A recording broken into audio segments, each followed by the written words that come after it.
The thing about night shifts is that they change your relationship with the city.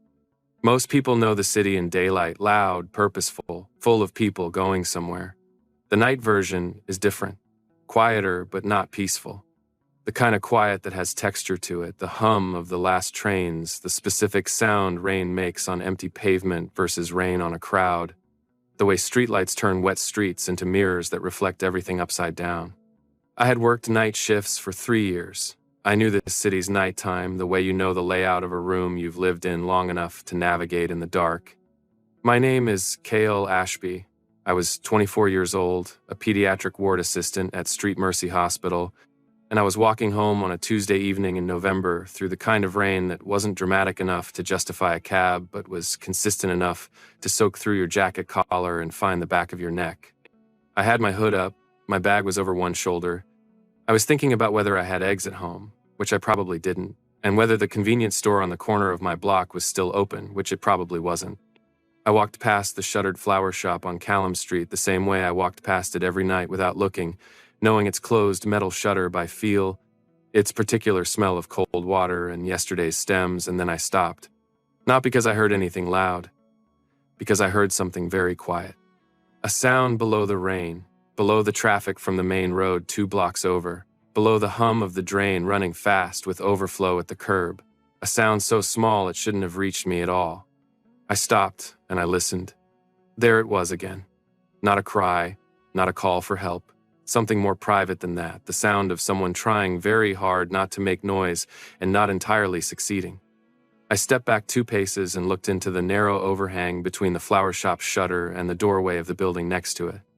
There was a child. He was curled into himself against the wall, knees to his chest, chin down, arms wrapped tight around a paper bag that was disintegrating in the rain. He was wearing a shirt and trousers that were soaked completely through. No jacket, no shoes. His hair was plastered flat, and his lips had gone the color of paper. He was maybe 5 years old. Maybe 6. Small either way. Small in the way that made something in my chest seize and stay seized. He looked up when I crouched down. His eyes were dark and very steady, not panicked, not crying, just watching me with the careful attention of a child who has learned to assess strangers quickly. The paper bag moved. I looked at it, then back at him. He pulled it slightly closer. "Hey," I said, keeping my voice level and quiet the way I kept it in the ward at 3 a.m. when children were frightened of the dark. "It's okay. I work with kids. I'm not going to take your bag." He watched me. "It's really wet out here," I said. "Are you lost?" Nothing. I sat back on my heels and thought about this. The rain kept coming. I looked up and down the street. Empty. No parents running toward us. No one calling a name. No car with its door hanging open. I pulled out my phone with one hand and called emergency services. I gave them the location, described the child, said he needed assistance. The operator told me someone would be dispatched within 40 minutes. I looked at the child, then at the sky, then back at the child. 40 minutes, I said to him, as if this were a conversation we were having. That's a long time to sit in the rain. I live 8 minutes from here. I have dry clothes that will be too big for you, but dry is more important than the right size. He looked at me. I have a cat, I added. Not mine, technically. He adopted me. His name is Patch, and he's going to want to inspect you when we arrive, and that's just something you're going to have to accept. Something in the child's expression shifted. Almost not a shift at all, a fraction of movement around his eyes.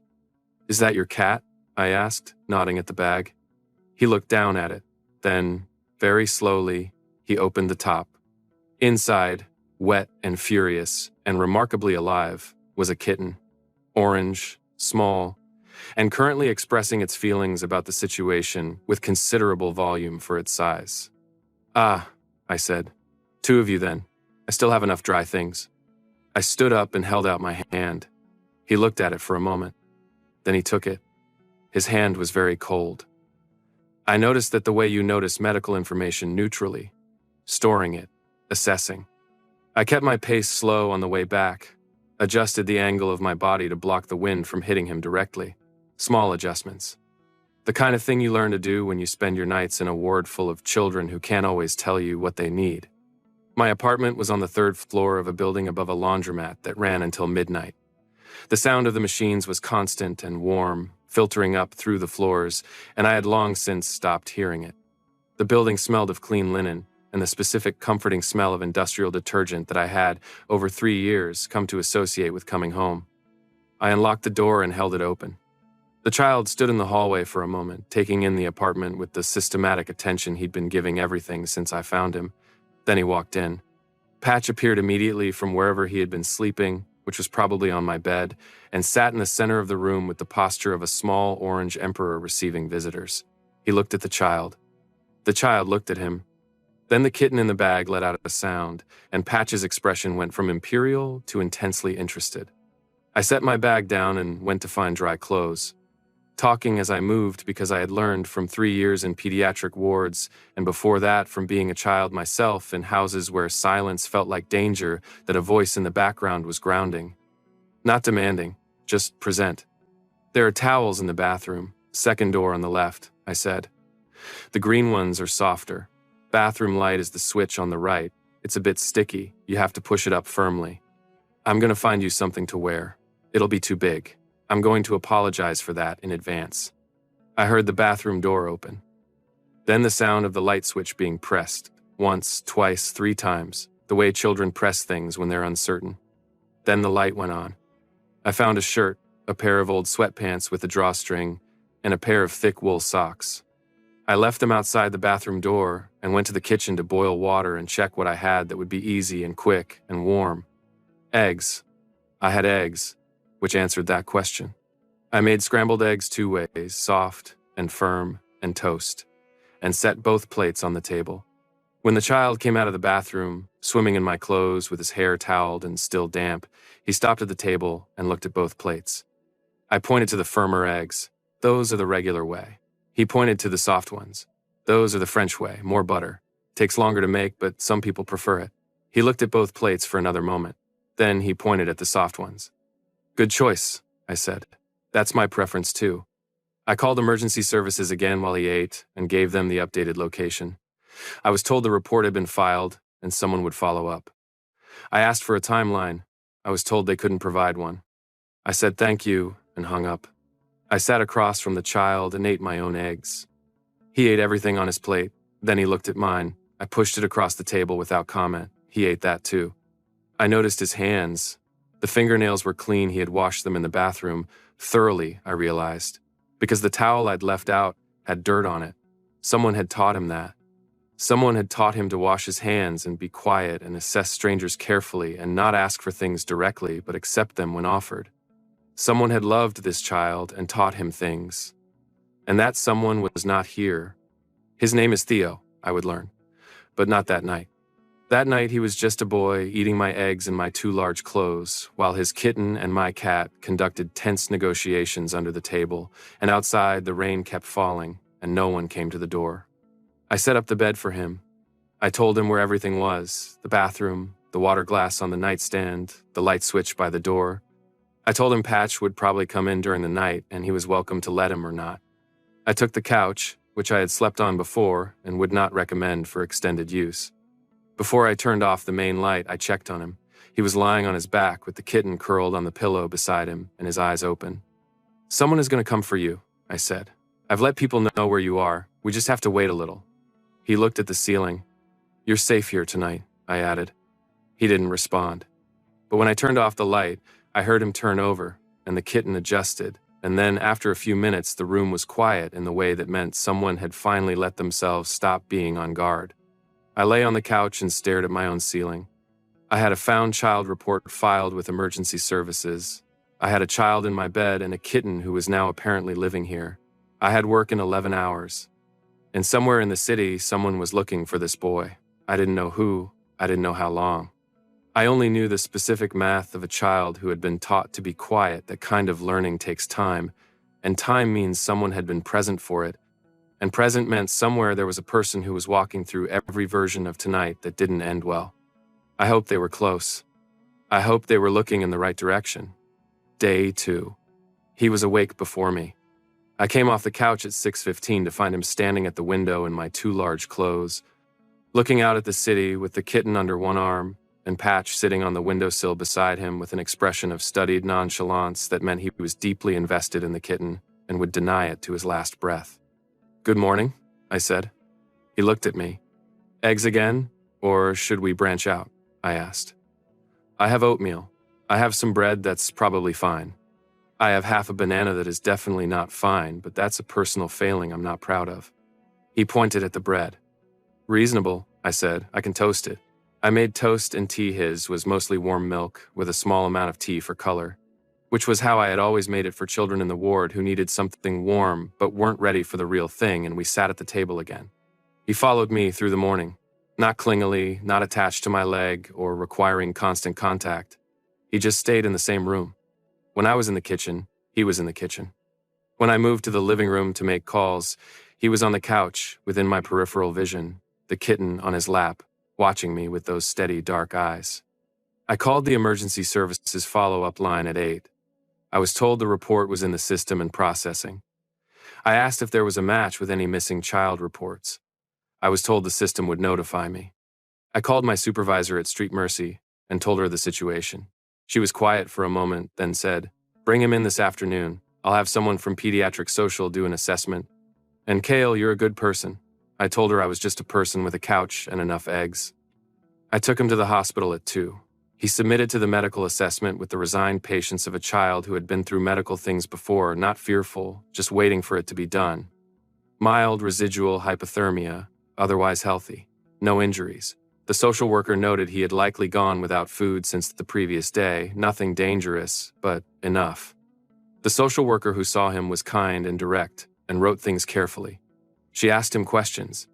He did not answer any of them, but he tracked everything she said. She took me aside. "He's not in acute distress. He's been cared for recently. Someone knows him. We'll escalate the missing person cross-reference today." She looked at my face. "You did the right thing." "I know," I said. "I'm just hoping the right thing has a fast second chapter." That evening, I went back to the window and stood next to him. We looked at the city together for a while. "You don't have to talk," I told him. "I just want you to know that I'm not in a hurry. You can have as long as you need." He leaned slightly, a fraction of movement, a small degree of angle, and his shoulder came to rest against my arm. I stayed still and let it stay there. Day 3. I forgot to replace my suppressant patch. This is the kind of thing that happens when your routine changes. You have a system, and the system depends on the shape of your mornings. And when the shape of your morning is now different because there is a child at the kitchen table and a kitten who has decided your socks are a natural enemy, the system develops gaps. I noticed the gap at about noon, when I went looking for the replacement patch and found the box empty.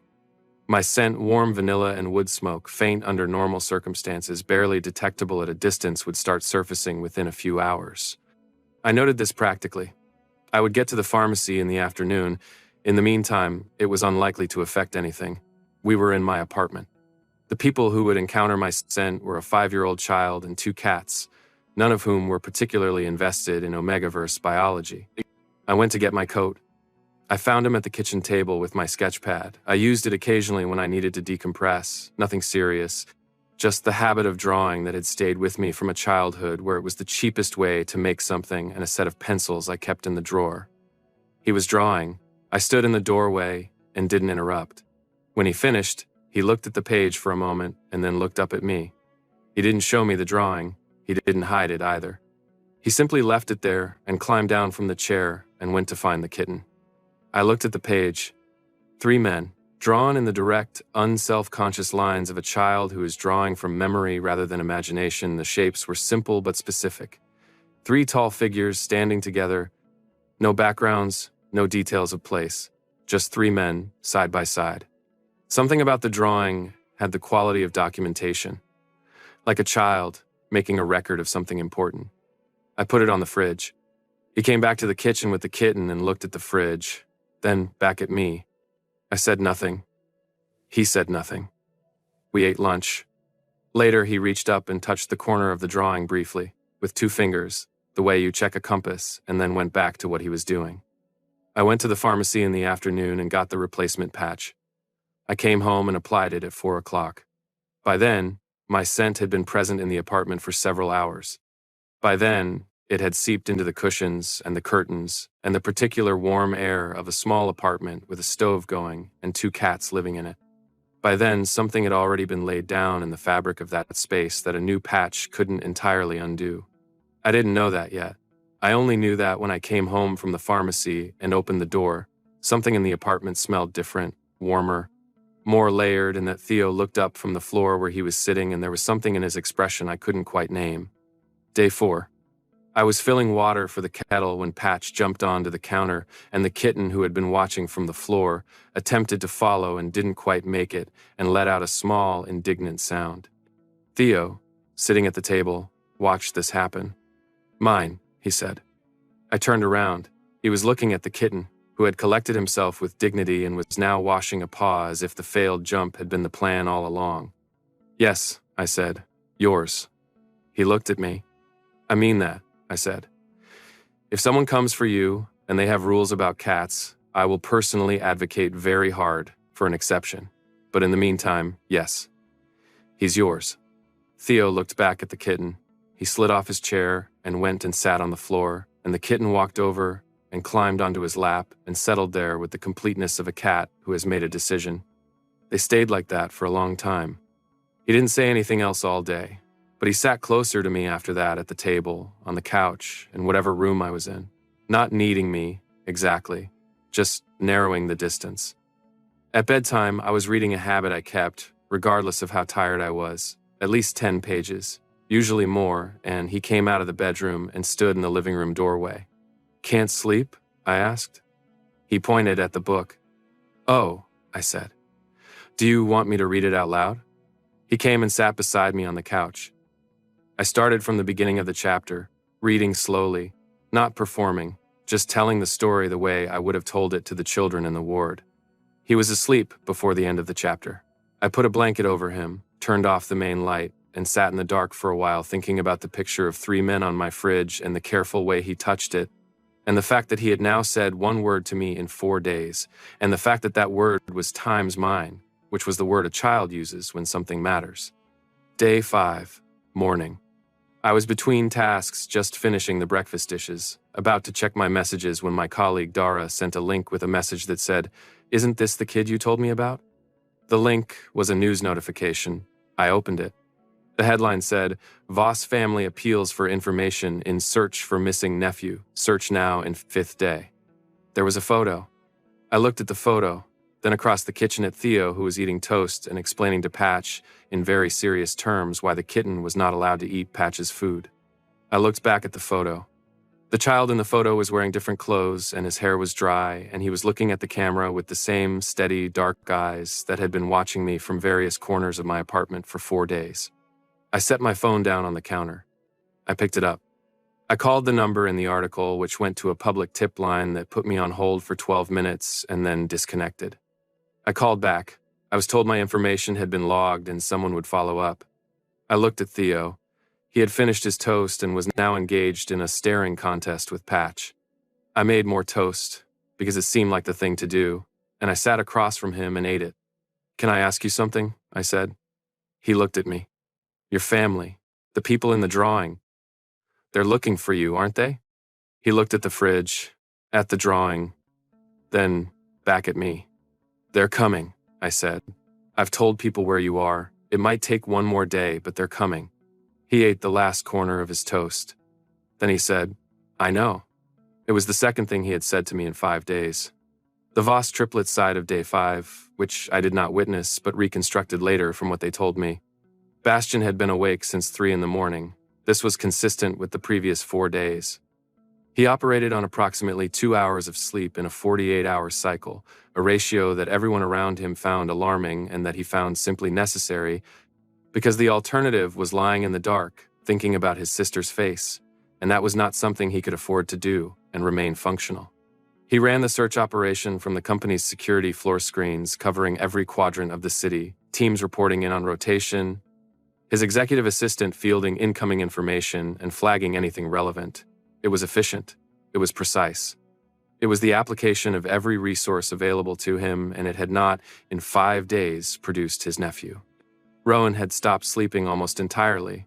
He was moving, that was how he managed it, through motion.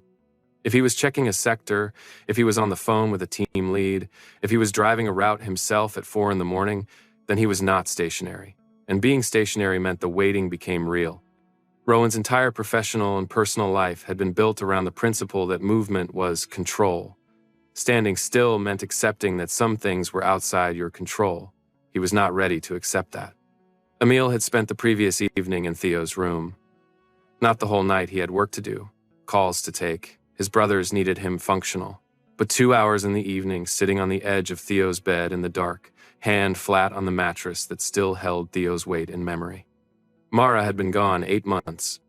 Her death, a car accident on a wet road on a Sunday morning, unremarkable in its randomness, devastating in everything else, had taken from them the person who understood them best in the world, and left in her place this quiet, watchful child who looked exactly like her and had, since her funeral, barely spoken. They had done everything right. Therapy twice a week, consistency in routine, warmth without pressure, the best pediatric grief counselor in the city. They had restructured their schedules, hired carefully, read everything they could find, and Theo had eaten and slept and gone through the motions of living with a silence so total it felt sometimes like grief was something he had swallowed and was carrying carefully so it didn't spill. And then he had slipped out of the penthouse on a Tuesday evening to find the stray cat he'd been feeding on the roof terrace and gotten further than anyone expected. And the gap in overnight security had lasted 47 minutes before anyone realized, and by then the rain had started. 5 days. Bastian's lead investigator called him at 11 in the morning on day 5 with an update.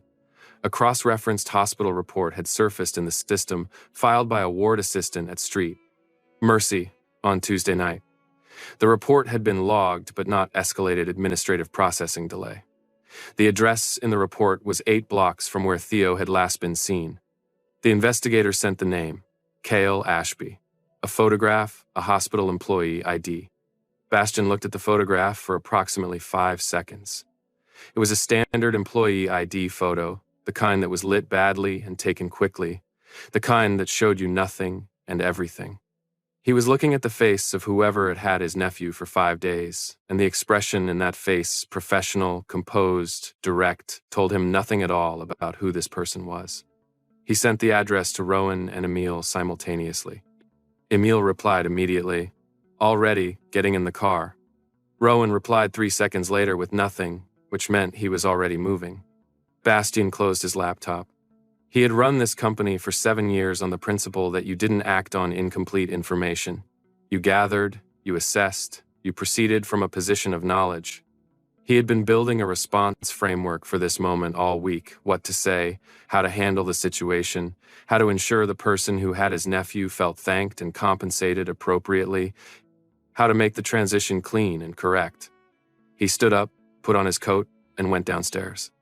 I heard them coming before they knocked. Not because they were loud. Because the building was quiet at that hour, late afternoon. The laundromat below, between cycles. The street outside, briefly still between the school rush and the early evening. And my hearing had been sharpened by 4 nights of sleeping on a couch and listening for sounds from the bedroom.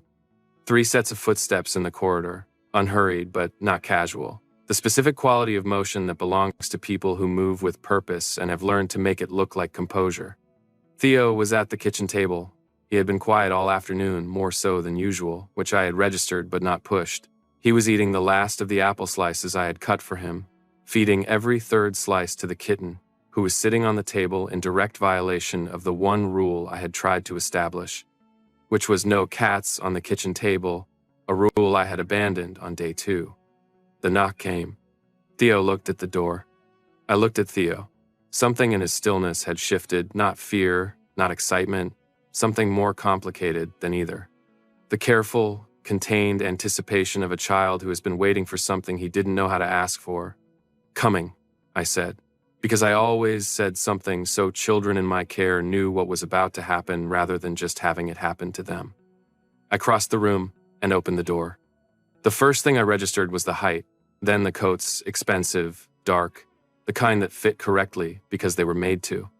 Then 3 faces in the corridor outside my apartment, looking at me with 3 distinct versions of the same expression.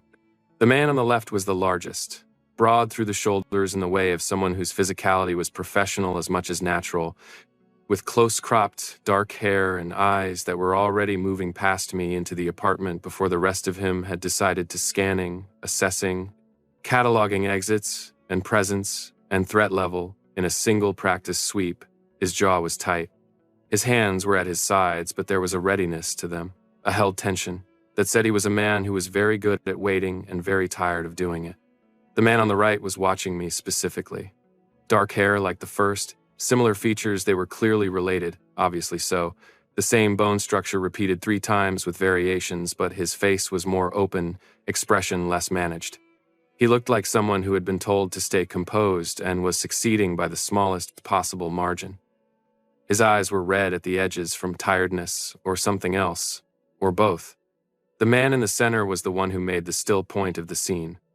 He was looking at me and I was looking at him, and something happened between those two looks that I have no clean language for. Not attraction, though he was devastatingly composed in the way of people who don't know they're handsome because they stop thinking about it, but recognition. A biological chime, very quiet, very clear. The specific sensation of a suppressant patch that is relatively new encountering a scent profile it was not braced for. Cedar and cold iron. His eyes were gray. His expression told me nothing and everything simultaneously. He opened his mouth. The man on the left, Rowan, though I didn't know names yet, had looked past me and found what he was looking for. He made a sound. I can't describe it adequately. It was not a word. It was the sound of 5 days of controlled terror releasing in a single involuntary exhale, compressed and fast and completely unguarded. The sound of a man who had been holding himself together with both hands, letting one hand go. He was already moving. I stepped back automatically, and he was past me in 3 steps, crossing my apartment, dropping to one knee on the kitchen floor, with the fluidity of someone who had once been trained to move quickly in enclosed spaces, and currently did not care about any of that training, except getting to the child. Theo had slid off his chair. They met in the middle of the kitchen. Theo did not make a sound either. He simply went into Rowan's arms with the completeness of a child, returning to something he had needed for 5 days and had been too disciplined to ask for. His face disappeared into Rowan's shoulder. His hands gripped the coat with small, white-knuckled certainty. Rowan held him with both arms and bowed his head over him and did not move. I looked away. Some things are not for outside eyes. The man on the right, Emile, said my nephew's name, very quietly. Theo. He said it from the doorway, where he was still standing. He said it like a question he had been afraid to ask for 5 days and was now asking from a distance because some part of him wasn't ready for the answer to be wrong. Theo lifted his head from Rowan's shoulder. He looked at Emile. He reached out one hand. Emile covered the distance across my apartment in 4 steps and crouched on the kitchen floor beside Rowan and put his arms around both of them. His eyes were closed. His face had the expression of a man who has been very far from home and has just, finally, arrived. I looked at the man in the center of my doorway. He was watching his brothers. His expression was still controlled, still managed, but there were seams in the control that hadn't been there 30 seconds ago. Something was working hard behind those gray eyes to stay contained and not entirely succeeding. "Come in," I said. "There's dinner." He looks like he hasn't eaten enough all week, and I kept making too much food for one child. He looked at me. His scent was very present in my small corridor, and my suppressant patch, which was less than 24 hours old, was doing something I could only describe as paying attention. Something in me went very still. I stepped back further and held the door open, and after a moment, he came in. His name was Bastian. I learned that in the first 5 minutes, when the introductions happened around my kitchen table in the particular stunned quiet of people recovering from something, Rowan still on the floor with Theo, Emile eventually pulling back enough to look at his nephew's face and check him over with hands that moved the way medical people's hands move. Except he wasn't medical. Just someone who had needed to check every inch of his nephew and had been waiting 5 days for permission. Bastian stood near the counter with his coat still on and told me his name and his brother's names, the Voss triplets, he said, as if that were simply a fact about them rather than something remarkable, and thanked me in 4 sentences that were precise and genuine and slightly too formal in the way of someone who had been rehearsing, and the reality was different from what they rehearsed for. "You're welcome," I said. He was going to be fine. He just needed to be warm and not alone. Bastian looked at Theo, then back at me. There was something in the look, something under the professionalism, under the composure that I clocked and set aside because it was not mine to examine right now. There was dinner to make more of, and 3 men who looked like they hadn't eaten properly in days, and a child who was currently sitting in Rowan's lap feeding apple slices to a kitten, while Patch watched from the counter with an expression of profound philosophical resignation. I turned back to the stove. "How do you feel about pasta?" I said to the room. "I have enough for 5 if we're not precious about portions." Nobody objected. Dinner happened the way things happen when the crisis is past and the adrenaline has drained and what's left is the simple animal need to sit down and eat. I made pasta with whatever I had, olive oil, tinned tomatoes, garlic, the last of a block of Parmesan that I grated directly at the table because I couldn't find the grater, 5 plates. The table sat 4, so Emil put his plate on the counter and stood, which he seemed to prefer anyway. Theo ate. This was, I would come to understand, the detail that affected his uncles most visibly. Not the eating itself, but the normalcy of it. The way he sat and ate and occasionally passed a small piece of bread to the kitten without ceremony. The way he had been eating in my kitchen for 4 days.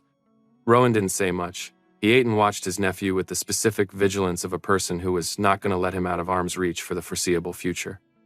Emil talked, smoothly, warmly, filling the silence with the practiced ease of someone who had learned to make rooms feel safe with his voice. He asked about my job, about the hospital, about how I had found Theo. He listened to the answers with what I recognized as genuine attention, not the performed listening of a man waiting to speak, but the real thing. Bastian sat across from me and said almost nothing.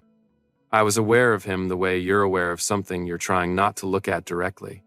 My suppressant patch was doing its job, my scent was managed, faint, but his was not under any such management. And cedar and cold iron and 4 days of accumulated adrenaline and no sleep is a particular combination of things that sits in a room whether you want it to or not. He was watching Theo, he was watching me. He was doing both with the measured observation of a man who processed the world through information and was currently receiving more of it than his framework had accounted for. After dinner, Theo fell asleep. It happened the way it had been happening all week, suddenly and completely, mid-something. He was sitting beside Rowan on the couch with the kitten, and then he was asleep with his head against Rowan's arm and the kitten tucked under his chin. Nobody moved. The 3 of us, Bastian at the table, Emil on the counter, me washing dishes at the sink, all looked at the couch and all made the same unspoken calculation. "You could wake him," I said quietly. "He'll be okay. He's a good sleeper once he's out." Rowan looked at me. His expression said, "I would rather burn this apartment down than wake him." I dried my hands. "Fair enough," I said. "He can have the bed. I'll take the couch again." Emil looked at me. "Again?" "I've been on the couch all week," I said. Emil was quiet for a moment. Then he said, "You gave him your bed." It came out differently than a comment, more like something arriving. "It's a small apartment," I said. It made sense. There was a quality to the silence after that which I didn't know how to read. I moved to make tea, because it was something to do, and I had learned that people in the aftermath of crises either needed to talk or needed to be occupied, and making tea covered both. By 11 o'clock, Bastian had arranged a security detail for the building through his phone, quietly enough that I only found out when I saw the shadow of someone in the corridor through my door's peephole. Rowan had fallen asleep in the armchair with Theo still against his side, which I chose to find touching rather than territorial. The kitten was on Rowan's knee, and Patch was on the back of the armchair above Rowan's head, which was the closest thing to a truce those 2 had managed. Emil and I were on the couch, the end of it that wasn't occupied by sleeping, Voss and feline with tea, talking in the low voice that late nights and sleeping children impose on conversations. He had been talking about Theo, about the 8 months since Mara, about the silence that had settled over his nephew like weather and resisted everything they tried. I said, "What have you tried?" "Everything," he said. "Therapy, which he participates in without connecting to it. Specialists, who are excellent and who he is very polite to. Consistency in routine, stability in environment. He eats, he sleeps, he follows instructions. He stopped inhabiting himself after she died, like he was conserving something. waiting for it to be safe to use again. I thought about Theo touching the corner of the drawing, about times Mind Time said over a kitten, about the 2 seconds of eye contact before he climbed into Rowan's arms. He found a cat, I said. That was why he left the building. He'd been feeding a stray on the roof terrace. Emil looked at me. That's the first I've heard of that, he said. He was bringing it food from his dinner, I said. He was keeping it in a paper bag when I found him. That was his priority, getting the cat to safety. Emil was very quiet. He's his mother's child, he said finally. Mara would have done the same thing. I didn't say anything. Sometimes the right response to something is just to let it be said. After a while, Emil said, "We haven't had a great history of we've each dated, briefly. Nothing sustained." He said it carefully, like he was testing the weight of the information. We're unusual, as a unit, the three of us. We've never wanted the same thing before, except once. He stopped. Once, I said. He looked at his tea. In the ward, when Theo was born, Mara let us be there. And we all three had the same, he paused, searching for the word. The same pull toward him. Toward Theo. We've talked about it since, how it was the first time in our lives all three of us wanted the same thing at the same moment. He looked up. We thought it was just because he was Mara's son. He left it there. I thought about what he wasn't saying. About three alphas who had never bonded, never found the same person at the same time, living in a city full of potential and a body full of an instinct that was waiting for something specific. About the particular kind of loneliness that has a biological component, not just the ordinary human loneliness of being unmet, but the deeper one of a pack bond that exists in potential and has nowhere to go. I thought about cedar and cold iron. I said nothing. The fire in the corner crackled. Outside, the rain had started again, light this time, more of a mist. Emil sat back against the cushions and looked at the ceiling, and I looked at the sleeping shape of Rowan in the armchair and the child tucked against his side and the kitten on his knee. "You're the first person he's talked to," Emil said. "In 8 months." "I know," I said. He said 2 things to me. "What were they?" "Mine," I said, "and I know." Emil closed his eyes. I stayed where I was, on the couch, and drank my tea and let the room be quiet for a while. At 2 in the morning, Bastian came in from wherever he'd been, the corridor, the phone, the particular space that controlled people occupy when they need to process something without being observed, and sat at the kitchen table. I looked at him from the couch. He looked back. "Thank you," he said. He had said it before, at the door. This one was different. This one was the version underneath. The first version. "You're welcome," I said. The same as before, but different. He didn't look away. I was building a response, he said, for how to handle this, what to say, how to... He stopped. The architecture of it. He said the word like he was aware of how it sounded. I do that. I build frameworks for things, so I'm not operating without information. What happened to the framework? I asked. He looked at Theo sleeping against Rowan, then back at me. You weren't what I built it for. I didn't know what to say to that. I wasn't sure he was saying it to me. Specifically, it had the quality of information being processed out loud, the way people in certain states speak their thinking rather than their conclusions. Get some sleep, I said, eventually. There's a spare blanket in the closet by the bathroom, second shelf. He looked at me for one more moment, then he nodded, once, and went to find the blanket.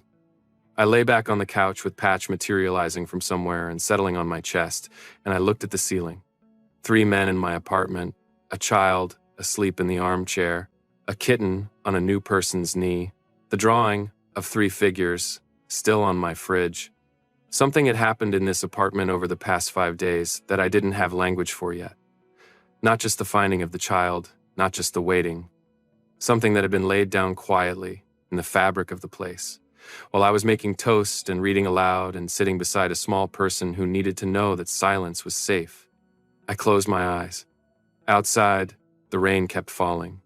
Morning came gray and soft, the particular light of a city that has been rained on all night and is still deciding whether to continue. I woke up at 6:15 by habit, which was when my body had learned to surface, regardless of what the rest of me wanted. I was on the couch, Patch was on my chest. Across the room, Rowan was still in the armchair with Theo tucked against him, both of them asleep with the completeness of people who had finally, completely, run out of the energy required to stay awake. The kitten had migrated during the night and was now on Rowan's shoulder, which he appeared to have accepted without waking. I moved carefully, extracted myself from Patch, and went to the kitchen to make coffee. The apartment was quiet. Through the crack of the bedroom door, I could see Bastian on the bed, sitting, not lying, back against the headboard, still dressed, laptop open but dark, asleep upright. Emil was on the floor of the living room with the blanket I'd given him, entirely asleep and entirely unself-conscious about it. I made coffee very quietly and stood at the window drinking it. I thought about the night before, about Emil at 2 a.m, about Bastian's times you weren't what I built it for, about the specific quality of cedar and cold iron that was still present in my apartment in the way that deep scents stay in fabric and air and the things that absorb them. I thought about what I was going to say when they woke up. The answer, I decided, was nothing I hadn't said before. Theo had been safe and cared for. They had him now. They would take him home. That was the correct and complete outcome of this situation. And anything I was feeling about the quality of the silence in a room that would soon be empty again was my own business. I refilled my coffee cup. Theo awoke first, the way children do, abruptly and completely, no gradual transition. He sat up in Rowan's arms and looked around the room, and his eyes found me at the kitchen counter, and something in his face settled. I held up my coffee cup. "Good morning," I said. He climbed off Rowan's lap. Rowan stirred, made a sound, didn't fully wake, and padded across the floor to the kitchen. He stood at my elbow and looked at the counter. "Toast?" I said. He nodded. I made toast. He ate it at the table and fed every other piece to the kitten, who was now sitting directly on the table in the same direct violation of the same rule I had stopped enforcing on day 2, and I stood at the counter and drank my coffee and thought, this is the last morning of this. The thought landed with more weight than I had prepared for. I was rinsing my cup when Theo spoke. "Are they taking me home today?" I turned around. He was looking at the table, not at me, his hands around his toast. "I think so," I said. "Would that be okay?" He was quiet. "You miss your place," I said. "Your things." He looked up. "I miss my mom's things," he said. "They kept them. In boxes." Something in my chest did something I kept very still so it didn't show. "That was good of them," I said. "To keep them." "Emil put them all in the right boxes," he said. "He labeled them. He showed me which ones I could open whenever I wanted." I thought about Emil labeling boxes in the middle of his own grief so his nephew would know the things were safe. "He sounds like he thought about that carefully," I said. Theo ate the last piece of toast. Then he said, very quietly, "I'm not ready to open them yet." "I know," I said. "That's okay. They'll wait." He looked at me. His expression had that quality again, the one I'd seen on day 3 when he drew the picture, the one that was older than 5 years old. "You're going to be okay," I said. "All of you." He considered this with the seriousness he brought to most things. Then he nodded once and slid off his chair and went to find the kitten. Bastian was the next one awake.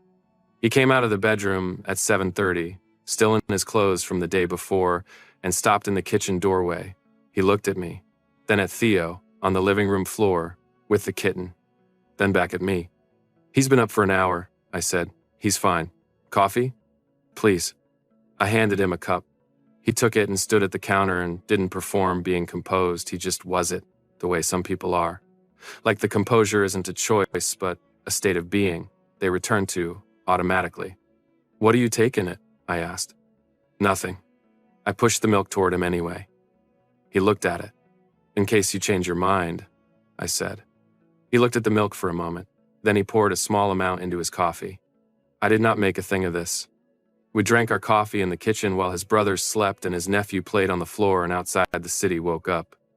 It was the most ordinary 10 minutes I had spent in 5 days, and simultaneously the strangest.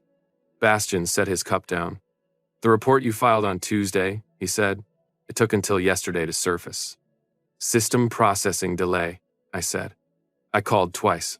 Both times I was told to wait. His jaw tightened. "I know.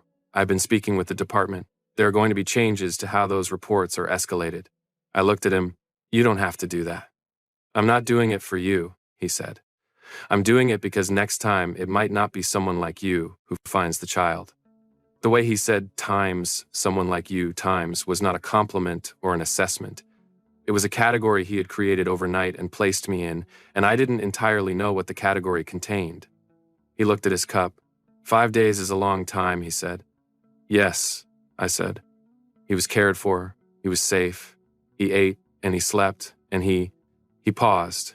He looked at Theo. He said things to you. 2 things, I said. I know what they were, he said. Emil told me. I waited. He said more to you in 5 days than he said to us in 8 months, Bastian said. Not accusatory, not even painful, exactly. Just factual, the way he handled difficult facts. By naming them directly and then sitting with them. I don't think that's about me, I said. I think it's about timing. And the cat. He almost smiled. The cat. He was going to tell someone eventually, I said. He just needed to find the right first person. It could have been anyone. Bastian looked at me with the gray eyes that missed nothing. It wasn't anyone, he said. It was you. I didn't have a response to that. I looked at my empty cup. He picked up his phone and began making calls, moving to the window with the practiced efficiency of a man conducting business in whatever space was available. I made more toast. They didn't leave that morning. This was not a decision that anyone made. It was a sequence of small, practical things that added up to a large one. Rowan woke and needed coffee and food before he was functional enough to plan logistics. Emil needed to make calls that required quiet, which my spare room provided. Theo, when Bastian gently said, "Time's come on, let's get you home," looked at Bastian and then at me and then at the kitten and did not move. He didn't refuse, he didn't cry or argue or dig in. He simply did not move, in the specific way of a child who has decided something and is communicating it through stillness. Bastian looked at me. I looked at Theo. He's welcome to stay as long as he needs to, I said. And so are all of you. Bastian looked at me for a moment with the expression of a man receiving new data. Then he said, "We'll need to collect some things from the penthouse. For tonight, I thought about the couch. I thought about the logistics of 5 people in a small apartment with 2 cats and a limited number of flat surfaces. I'll make more space," I said.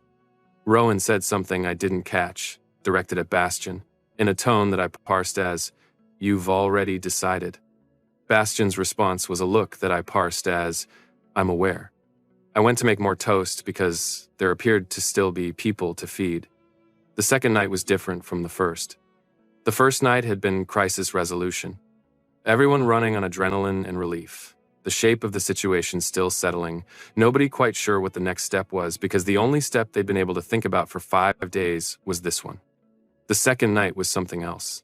Something quieter and therefore stranger. Theo had been bathed and changed into clothes the security detail had retrieved from the penthouse. He smelled like himself again, his own child's scent, clean and warm, and he had spent the afternoon between his uncles with the particular quality of someone reclaiming something that had been briefly lost. But at bedtime, he asked for me to read to him. Not his uncles, me. Emil translated the request because Theo had communicated it through the specific directional look he used when he wanted something and wasn't going to ask for it directly, a look toward the bookshelves, then toward me, then back toward Emil. Emil said, "I think he wants you to read to him." I looked at Theo. He looked at me with the unwavering patience of a child who had identified what he wanted and was now waiting for the adults to process it. "Of course," I said. I sat on the bed with Theo beside me and the kitten between us and read 3 chapters of the same book I'd been reading to him all week. And at some point during the second chapter, Theo's weight against my side became heavier and his breathing slowed. I finished the chapter anyway, quietly, because that was what I always did. When I came back out, all 3 of them were in the living room. Rowan was on the floor with his back against the couch. Emil was on the couch. Bastian was at the table with his laptop. Rowan looked up. "Asleep?" "Asleep," I confirmed. "How long does it usually take?" Emil asked. When I read to him, about 2 chapters. Sometimes 1. Rowan processed this. Then he said, "What was it before you, when we read to him?" I looked at him carefully. "He asked me, before I found him?" "No," Rowan said. "He didn't. He'd stopped asking. We'd tried, early on, but he would just lie there until we stopped. I thought about this. About a child who had stopped asking for things because asking required hoping. And hoping after grief was a very expensive proposition. He just needed the timing to be right, I said again. Rowan looked at me with an expression I was beginning to understand was his version of something complex being felt and not named. He didn't respond. Bastian closed his laptop. I thought the explanation Kale keeps offering, he said, is generous. But I don't think it's complete. I looked at him. You're very patient, he said. You're patient in a specific way, not passive, not just waiting. You create conditions. You talk, so the silence is safe. He repeated my words back to me with the precision of someone who had stored them verbatim. That's a skill, not a circumstance. I didn't know what to say. Nobody had said that to me before, exactly. Most people registered what I did as a job, or as kindness, or as the natural output of someone who was good with children. Nobody had named it as a skill I had built deliberately. I looked at my hands. I grew up in the care system, I said. Foster care, multiple placements. I learned early what it felt like to be in a room where the silence had the wrong quality. I spent a lot of my childhood figuring out how to make it have the right one. Nobody said anything. I looked up. 3 men looking at me with the particular quality of people who have just received information that reorganizes something. I became a ward assistant because I wanted to make sure children in hospitals didn't experience the wrong quality of silence at 3 a.m. when their families couldn't be there, I said. That's the whole of it. Emil said very quietly, Kale? I looked at him. Thank you, he said. Not for the weak, though that too, for he paused, finding the right shape for it, for being the specific person you are. Because Theo needed exactly that. I pressed my lips together and looked at the window because I was not going to make a thing of that sentiment in a room with people I had known for less than 36 hours. They took Theo home on the morning of day 7. Not because I asked them to go, because Theo's therapist needed to see him and his routine needed to resume, and there were practical considerations that couldn't be indefinitely deferred in favor of the specific warm stasis of my small apartment.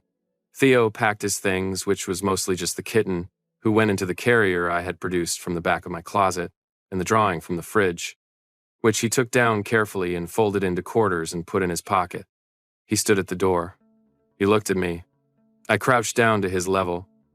You can call, I said, anytime. If you want to talk, or if you don't want to talk, either one. He nodded, then he said, very seriously, I told them you were safe. I looked at him. I know, I said. I think that was right. He considered me for one more moment with those dark eyes. Then he hugged me quickly, firmly, the hug of a child who had decided exactly how much pressure to apply and pulled back and walked out the door. I stood up. All 3 of them were looking at me from the hallway with 3 distinct versions of the expression I had been trying not to catalog all week. Come to the penthouse on Saturday, Emil said. Not an invitation, a fact being established. We'll figure out the details. I looked at him. I have work on Saturday morning. Saturday afternoon, then, he said, without missing a beat. Rowan said nothing. He looked at me for a moment with the dark eyes that were so like Theo's it was slightly destabilizing. Then he nodded once and followed his brothers down the corridor. Bastian was last. He stopped at the door and turned back. The report changes are going through this week, he said. The escalation protocol for found child filings. It'll be standard within the month. That's good, I said. He held the doorframe with one hand. His expression was controlled, and underneath the control was the thing I had been not examining since he walked into my apartment 2 days ago. Saturday, he said. Saturday, I said. He left. I closed the door. I stood in the apartment and looked at the empty table and the drawing board and the 2 cats sitting in a patch of morning sun, and I took stock of the quality of the silence. It was the wrong kind. Saturday came. The penthouse was everything I had not let myself imagine, not because I had been preparing for it to be different, but because I had been determinedly not preparing at all. It occupied the top 2 floors of a building that I would have walked past 100 times without ever registering which companies operated out of it. The lobby was the kind that didn't show off. It just was, in the way that old money doesn't announce itself. I took the elevator with my jacket over my arm, and the specific sensation of someone arriving somewhere they weren't sure they belonged. and reminded myself that Theo had asked me to come, and Theo's opinion was the one I trusted most in this building. Theo was waiting at the elevator. He was standing in the entrance hall wearing regular clothes now, his own things, clean and fitted and warm, and when the elevator opened, he looked at me with the expression of a child who has been waiting for an amount of time he considered acceptable, but was approaching the outer boundary of, "You're late," he said. "I'm 4 minutes early," I said. He thought about this. Then, "Come see my room." His room was large and full of the specific evidence of someone who had been loved carefully. Bookshelves organized by size and color, which had the fingerprint of someone with Bastian's precision. A drawing table by the window, which had Emil's handwriting. A set of hooks by the door at exactly child height, which had Rowan's practicality. And on the shelf, accessible, not stored, not hidden a single box, white, labeled in neat handwriting, "Mum's things, open whenever you're ready." I looked at it, then at Theo. He was watching me watch it. "Not yet," he said. "Not yet," I agreed. He showed me the rest of the room, and I asked appropriate questions, and he answered them with the expanding vocabulary of a child who had decided to talk and was now making up for lost time. The visits became Saturdays. Then, twice a week when Theo started asking on Tuesdays, specifically if I was coming. Then I was called on a Wednesday because Theo had a fever and would not let the nanny near him and had asked for me 3 times. I came on Wednesday. I stayed until the fever broke. I fell asleep in the chair by his bed at some point in the early hours and woke at 6 to find the room soft with morning light and Theo's fever down and a blanket that someone had placed over me. I came out of the bedroom to find Rowan in the kitchen. He was making coffee with the focused concentration of a man who had been up all night and was now performing an important function. He looked up when I came in. Then he looked at the blanket I was still holding. "Thank you," I said. He poured me a cup without being asked. He had learned without, I noticed, ever asking that I took oat milk if it was available. "How is he?" I asked. "Fever's gone." He checked him at 4. Rowan set the cup in front of me. He asked if you were still here. I looked at the cup. "What did you tell him?" "Still here." I wrapped my hands around the coffee. Rowan was looking at the window at the city coming awake below us. His profile was the same as his brother's and entirely different, the same architecture, different expression, like 3 versions of the same face that had been lived in differently. "You're off rotation today," I said. He looked at me. "How do you know my schedule?" "Emil mentions it when he's telling me about the week. I don't track it intentionally." Rowan was quiet. Then he said, "I was supposed to be at a site briefing at 6. I canceled it." "For the fever?" He looked at his coffee. He didn't answer directly, but the not answering was an answer. He stayed in the kitchen with me while I drank my coffee. He didn't talk much, which I had come to understand was not discomfort but preference. Rowan communicated through presence more than through words. He was simply there, which was, I had come to understand, his version of saying something. When I stood to leave, he said, "There's a driver downstairs. Don't take the tube." I looked at him. "It's early," he said. "And you've been up all night." "I can take the tube," I said. "There's a driver," he said again, in the exact tone he probably used for security briefings, not a command, just a fact he intended to persist until accepted. "Thank you," I said. He nodded. The expression on his face was the one I was still learning to read, the Rowan version of something that was too large to fit in the available vocabulary. The message from Bastian arrived on a Thursday. I was between shifts, in the hospital break room with bad coffee and 15 minutes of quiet. I read it twice. It was thorough. It covered the logistics of my involvement with Theo, the visit structure, the continuity of care, the potential formalization of my role in his support network given the demonstrated outcomes. It used words like times, arrangement, times and times, structure, times and times, assessment criteria. It was technically correct in every particular. I set my phone face down on the table. I picked it up. I read it again. Then I set it face down again and looked at the ceiling of the break room, which had a water stain in one corner that I had been looking at for 3 years and had never resolved into a clear shape. The message read like a business proposal. Not because Bastian was a cold person, I had spent enough time in his orbit by now to know that the coldness was the exterior of something that ran very deep and very warm.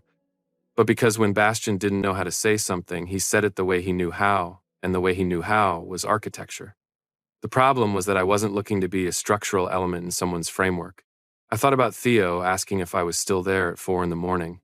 About Emil leaving a coffee on the hall table on Saturdays with the specific order written on the cup, not because I'd asked, but because he'd remembered. About Rowan's driver and Rowan's blanket and Rowan's times. There's a driver times in the tone of someone who had found the only way he knew to say times. I don't want you taking the tube alone at 6 in the morning. I thought about cedar and cold iron and a suppressant patch that had been running at its limit for 6 weeks because the penthouse made maintaining equanimity significantly more difficult than the technical specifications of the patch accounted for. I thought about being useful versus being wanted. I stopped answering messages for 4 days. The 4 days were, I was told later, various things for various people. For Theo, they were confusing. He had asked on Saturday where I was and been told I was busy, which he accepted with the pragmatic acceptance of a child who has been taught that people have their own lives. But on Tuesday, he had said, very quietly, to Emil, "Did something happen to Kale?" And Emil had said no, and Theo had said times, then why isn't he answering times? And Emil had not had a good answer. For Emil, they were clarifying. He spent the first day thinking about the message Bastian had sent. He spent the second day telling Bastian, with characteristic directness, that the message had been wrong. He spent the third day rereading it and agreeing with himself. He spent the fourth day in Bastian's office saying, "I know you were trying to get it right. You didn't." And it made him feel like a resource we were acquiring. For Bastian, the 4 days were, this is what he told me. Later, in the specific, direct way he told me difficult things once he had decided to tell them. He sat with the document he had sent and went through it paragraph by paragraph and identified, with the precision he applied to everything, exactly where he had built something technically correct and fundamentally wrong. He deleted it on day 2. He opened a new document on day 3 and wrote something different. He deleted that too. On day 4, he showed his brothers what he'd been trying to write. Rowan read it and said, "You're still making it too formal." Emil read it and said, "Let me." They argued about it for the better part of an hour. Then all 3 of them got in the car. I was at the kitchen table when they knocked. This time I wasn't between things. I was home, fully, settled into the specific quiet of a Thursday evening after a shift. My jacket was on the hook. Patch was on the counter. The kitten had been spending most of his time at the penthouse since Theo's fever week, but came back to mine on Thursdays, which I had decided to find charming rather than complicated. The knock came. The same rhythm as before, 3 sets, but different this time. Not the contained urgency of people who had been searching for 5 days. Something more deliberate. I opened the door. All 3 of them. Different from last time, no coats, no composed crisis management energy, just 3 men in the narrow corridor outside my apartment on a Thursday evening. Emil was the only one who looked entirely comfortable being here. Rowan's arms were crossed in the way that meant he was managing something internally. Bastian's hands were at his sides. "You could have called," I said. "We know," Emil said. "We came anyway." I looked at them, all 3 of them looking back at me with 3 distinct versions of something I had been not examining for 6 weeks and was now, apparently, going to have to examine. I stepped back. "Come in." The conversation was not smooth. That was the first thing. It wasn't a declaration or a moment. It was a conversation, which meant it was slightly awkward in the places where it needed to be and honest in the ways that mattered. I told them what the message had felt like. I said, "It felt like an assessment, like you were deciding whether I met the criteria for a position you needed filled." Bastian was sitting at the kitchen table. He looked at the table, then at me. "That's not what I intended," he said. "I know," I said. "I know that's not who you are, but it's what you built, and what you build tells people something whether you mean it to or not." He was quiet. "I was trying to get it right," he said. "I know. I did it wrong." "Yes." He looked at his hands on the table. His hands were very still. He had that quality of a man receiving information he has already assessed and accepted and is now integrating. I should have. He stopped, started again. "When I don't know how to say something, I build a structure for it. It's how I think. It's how I've always thought. But you're not a structure, and I made you feel like I was treating you as one." I looked at him. "Yes," I said. "I'm sorry," he said. He said it simply, without the architecture around it. Just the words, direct. I nodded. Thank you for that. Rowan, who had been sitting on the couch since he arrived and had said nothing, said, "What do you actually want?" I looked at him. Everyone looked at him. He uncrossed his arms. "Not what you're willing to settle for. What you actually want." I thought about the wrong quality of silence in an empty apartment, about Theo's weight against my side on the second night, about cedar and cold iron and a suppressant patch that I had been adjusting upward for 6 weeks. "I want to not be assessed," I said. "I want to not be useful. I want to be someone that 3 people drove across the city for with no agenda." Emil said, "That's why we're here." I looked at him. "There's no framework," he said. "There's no criteria. We drove across the city because you stopped answering messages and we couldn't." He paused. "Because we couldn't make ourselves not come." I looked at all 3 of them. Bastian at the table with his hands still and his gray eyes on mine. Rowan on the couch with his arms uncrossed now, forward lean, the posture of someone who has decided to stop managing the distance. Emil in the chair with the warmth he carried everywhere, looking at me with the directness of a man who had learned that the most efficient path was the honest one. "I know what this is biologically," I said. "The bond recognition. I've known since day 3 when I looked at Bastian, since the first evening. I'm not assuming it means anything beyond the biology." Bastian said, "It means everything beyond the biology. I just needed to earn the right to say it correctly." I sat with that for a moment. Emil leaned forward. "We've never wanted the same thing before," he said. "The 3 of us. Not in 32 years. You know what that means. You understand what a simultaneous bond recognition is." "I know what it is," I said. "Then you know we're not here because you were kind to our nephew," he said. "Though you were. We're here because something in all 3 of us recognized something in you and has not stopped recognizing it since." I looked at the table, at my hands on it. "I need this to be slow," I said. Nobody argued. "I need every step to be mine," I said. "I'm not a project. I'm not something you build a framework around. I make my own decisions about my own life, and I need that to be something you understand at a structural level, not just as a concession." "Agreed," all 3 of them said. Not simultaneously, sequentially, each in their own register. Bastian first, measured and certain. Rowan second, quiet, like a commitment. Emil last, warm and without hesitation. "And Theo," I said. "Whatever this is, Theo comes first. Always. I am not going to be a reason things are complicated for him. If this ever becomes something that makes his life harder, you tell me and we step back." "Of course," Emil said, without question. I looked at the 3 of them one more time. Then I said, "Okay." Bastian reached across the table.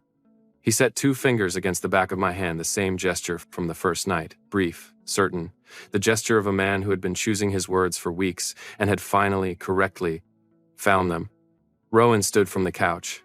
He came to stand at the window and I moved to stand beside him, and we both looked out at the Thursday evening city, and his shoulder came against mine and stayed there, steady, warm, the specific weight of someone who has decided they are present and intends to remain so. Emil crossed the room and put his hand over mine on the kitchen counter. He didn't say anything. He just stood there with the warmth he carried everywhere, and for once it wasn't performing anything. It was just real. Patch jumped onto the counter and inspected everyone in turn with the imperial thoroughness of a cat who considered himself the authority on who was allowed in this apartment. He headbutted Emil's hand. He sniffed Bastian's sleeve. He walked across to Rowan and sat on his forearm with the decision of a small animal who had assessed the situation and formed a conclusion.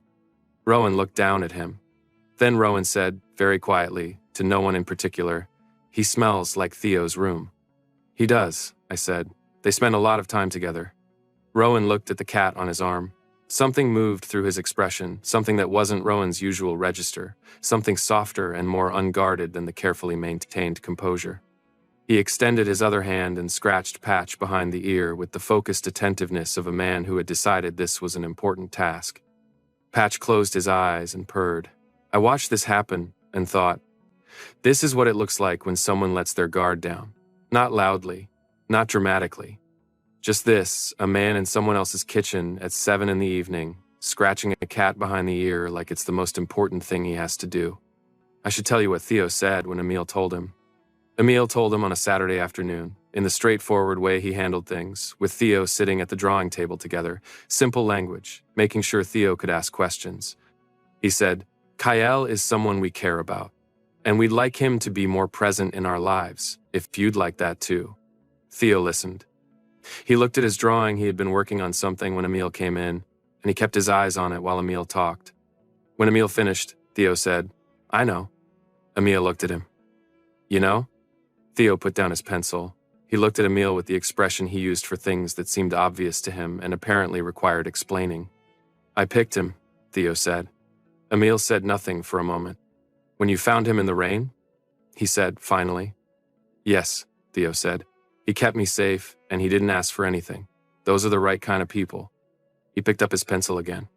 "I was also cold, and he gave me his coat," he added. "So?" Emil sat with this. "So you picked him," he said. Theo nodded. "Before we did?"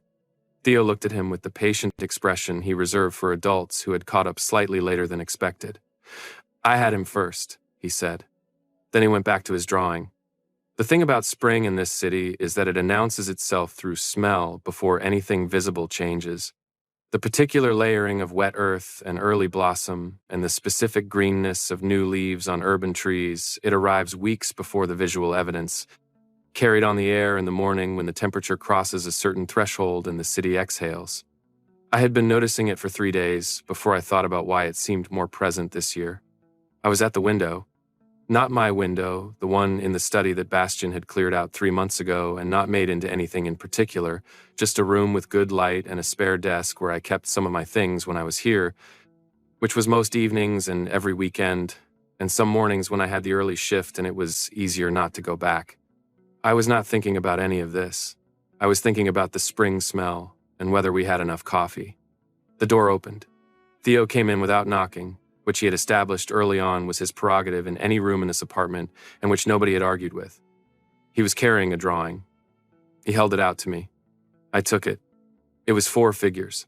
Not the 3 from my fridge 4. 3 tall, 1 smaller, all in a row.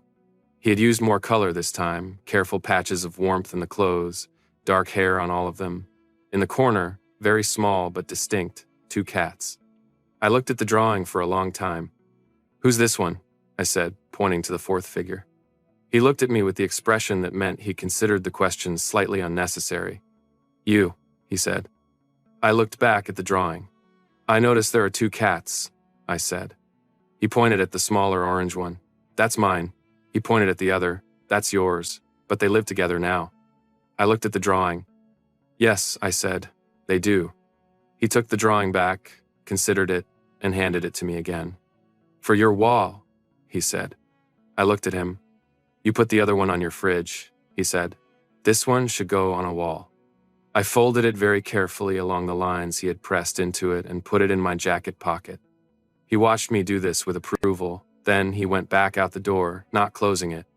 Because Theo had also established early on that closed doors were for sleeping and emergencies and nothing else, and I heard him in the corridor saying something to Rowan, who was apparently passing, and Rowan's low voice responding. I turned back to the window. 6 months since a Tuesday in November and a paper bag and a kitten in the rain. 6 months of Saturdays and Wednesdays and Thursday evenings and 1 missed morning when I was on a double shift and Emil sent 3 messages checking in with the persistence of someone who had learned that I did not ask for things directly but accepted them when offered. 6 months of Bastian building things correctly, of arguments about the right way to say something that always resolved into him saying it plainly and it landing exactly right. Of the specific warmth of a man who ran an empire with precision, applying that same precision to small things, remembering that I liked the second kind of coffee, not the first, saving an article I'd mentioned, being the last one awake and the first one up, and always knowing where in the apartment I was. 6 months of Rowan's presence as a language, of learning that silence with Rowan was not empty but full, that his proximity was its own form of communication, that the man who moved through the world like someone cataloging exits had cataloged every detail of my ordinary life with a thoroughness that should have been alarming, and was instead I was still finding the right word for it. The closest I had was grounding.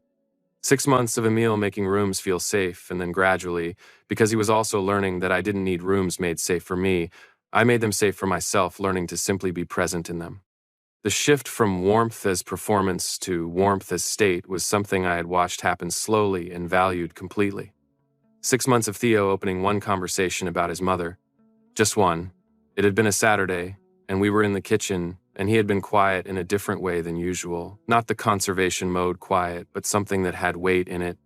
And I had not made it wrong by pushing. I had made toast and put it on the table and sat across from him and let the room be what it needed to be.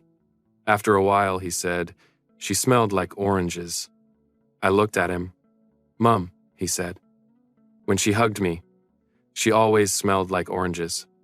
I thought about the box on his shelf. About times open, whenever you're ready. "She sounds like she was warm," I said. "She was," he said. He looked at the toast. "She would have liked you." I pressed my lips together and looked at the window. "I would have liked to meet her," I said. He nodded. Then he ate his toast and the subject closed, gently, at exactly the right moment. And he went back to his drawings and I went back to whatever I had been doing. Later, Bastian found me in the study and didn't say anything. He just came and stood in the room with me for a while, which was how he had learned to do the thing that Emil did with words and Rowan did with proximity, his own version, specifically his, which was presence without demand, being in the same space and asking nothing of it. I had told him once, "The silence in this study has the right quality."